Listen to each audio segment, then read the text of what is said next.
Today we can discuss on bond parameters. There are different bond parameters we have, that is bond length, bond angle, bond enthalpy, bond order and resonance structures. Each one we can discuss in detail. First one, bond length. Bond length, simply when we are saying it is the length of the bond. In the case of a covalent bond molecule, you know that we already studied that what it is the covalent bond. This is the way of arranging the covalent bond. So this is the central position of each atoms. Okay. So when we consider hydrogen, likewise the bond, they are sharing the electrons between them now. So the length of the bond means in the case of a covalent bond molecule, this is the covalent radius. Covalent radius, how it is we are finding covalent radius is half of this internuclear distance. So when we are dividing like this is the radius of this portion and this is the radius of this portion. Okay, so covalent radius means the half of the internuclear distance. So can you say what it is the bond length? Bond length means only one thing. This is the bond, then this length we are calling it as bond length. That means internuclear distance we are saying that it is bond length. So in terms of a definition, when we are saying it is the equilibrium distance between the nuclei of the two bonded atoms. This bond length it is not easy to find out. It is able to be found out by the method of spectroscopic X-ray diffraction and electron diffraction techniques. Then if it is a metallic radius, here I kept one picture here. Just imagine this is the covalent radius. So I told it that this is the bond length. And this one, what is the bond length? This one. So here you know that metallic radius means two metals, adjacent metals when it is contact. Then van der Waals radius. What's the length? The length of the bond. Okay, then van der Waals radius little more depth when we are saying it will be expressing like that. So two different types of covalently bonded molecule. This is one type of a covalent bonded molecule and this is the another covalently bonded molecule. When the two covalently bonded molecule comes adjacent to each other, so what's the distance between the centers of two adjacent covalently bonded molecule? That distance we are considered as the internuclear distance of this two covalently bonded molecule. So this is considered as a van der Waals radius. Okay, so van der Waals radius, what it is? Just find out the internuclear distance and half of this one. Okay, so this total distance we are considering it as bond length. So only one thing, bond length means length of the bond. Length of the bond in terms of definition, you just change it that what it is? It is the equilibrium distance between the nuclei of the two bonded atoms. Equilibrium, here it is mentioning that the centers between the two bonded atoms in a molecule. Simple concept only. Okay, next we can discuss on bond angle. Bond angle. From this bond angle, we will get lot of informations. Bond angle means you know that this is the actual structure of water molecule. The structure of water, ammonia, PCl5, SF6, lot of you will study this chapter itself. Now just think that this is the structure of water molecule. How these two pairs of londs and all comes. You know that lone pairs all come. You know that from the Lewis dot structures. Okay, so what is the distance? This is the central atom. Yes, on the base of the central atom, what is the distance between? What is the angle between? Not a distance. What is the angle between them? It is marked as bond angle. So we can telling that it is the angle between the orbitals. Yes, these are the different orbitals present containing shared electron pair or bonding electron pair. These are the bonds present here. So around the electron pairs around the central atom. So around the central atom, what's the angle between this shared electron pairs or bonded electron pairs? These are the two bonds. What's the angle between these two bonds? around this central atom, it is telling that bond angle. It is expressed in degree.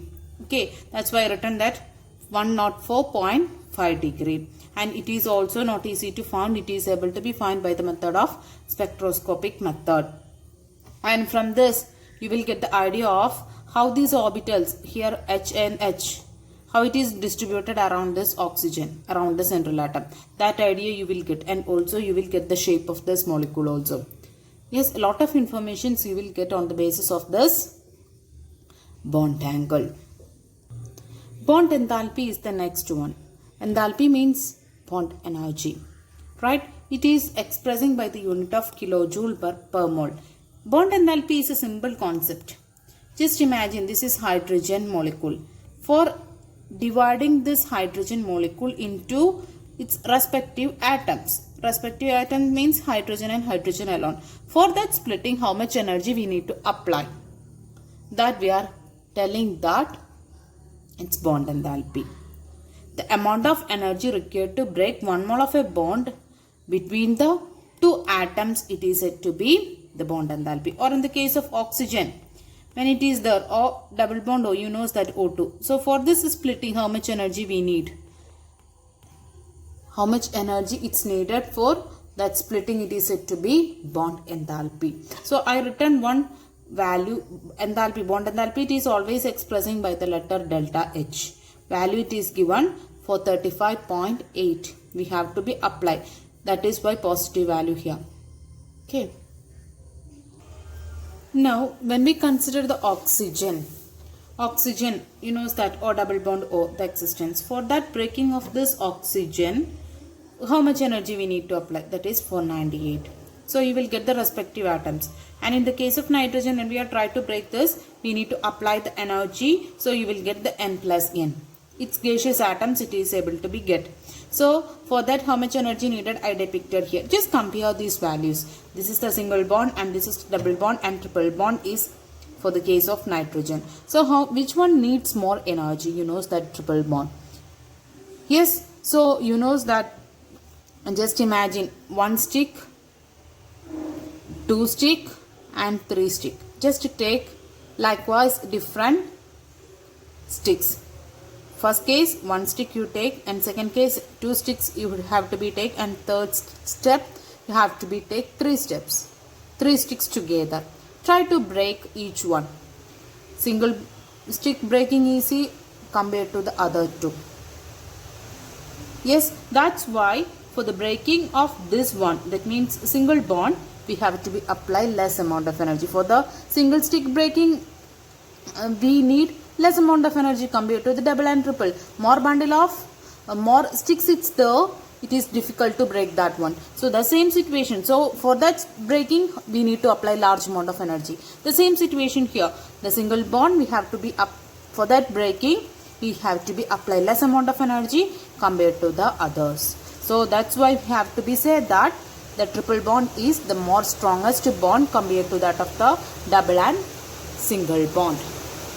In the case of heteroatoms means you know that different atoms. Homo, same, hetero, different. So here in the above cases all we discussed same atoms here, HH, OO, that is homo atoms. In the case of heteroatoms, for that breaking also we have to be apply the energy. That is why we are written here the value. Okay, then this bond enthalpy having one more name, bond dissociation enthalpy. It is notated by delta H naught. Okay, then we have to be say about the bond dissociation enthalpy in the case of polyatomic molecules. Polyatomic molecules means more number of atoms it's there. Poly means many. Many atoms it is present in that particular molecule. That type of molecules we can consider. In that cases, what's the bond dissociation enthalpy or bond enthalpy? Here, just take the water molecule. Water, you know that what all bonds it's there, HOH. So, to OH bond it's there, right? It's not easy to break very easily. Its bond dissociation, it is a little complicated one. So, first stage what it is happening is that H, only one portion it is dividing, that is H and OH. Likewise, it is dividing. Okay. one portion. So you will get H plus OH. So for that 502, that much energy it is needed. And OH, it is dividing again into O plus H. Yes, likewise, two different stages the dissociation of that H2O molecule it is occurring. Why it is not happening in the one step itself? I told no. It is difficult to break these two bonds at the same time. Why? Because consider this is the first OH bond and this is the second OH bond. The second OH bond's case, due to the chemical environment, there is some chemical changes happens. That's why we are not cutting or not trying to divide these two OH bonds together. That's why we selected two different steps for that bond dissociation. So you will get, this is the first steps enthalpy and this is the second one. So how can you find out the total bond dissociation enthalpy? For that we are using mean or average bond enthalpy method. What it is that method? Just add these enthalpy values and how many bonds it's there for dividing. Here 1, 2 bonds only. So number of bonds broken. Likewise you divide that things. So here total number of bond dissociation enthalpy, total bond dissociation enthalpy, you know that this one and this one divided by number of bonds broken, that means 2. So what's that value? 464.5 kilojoule per mole. That's the bond dissociation enthalpy of water molecule. It's a polyatomic ion because you know that more number of atoms it is present there.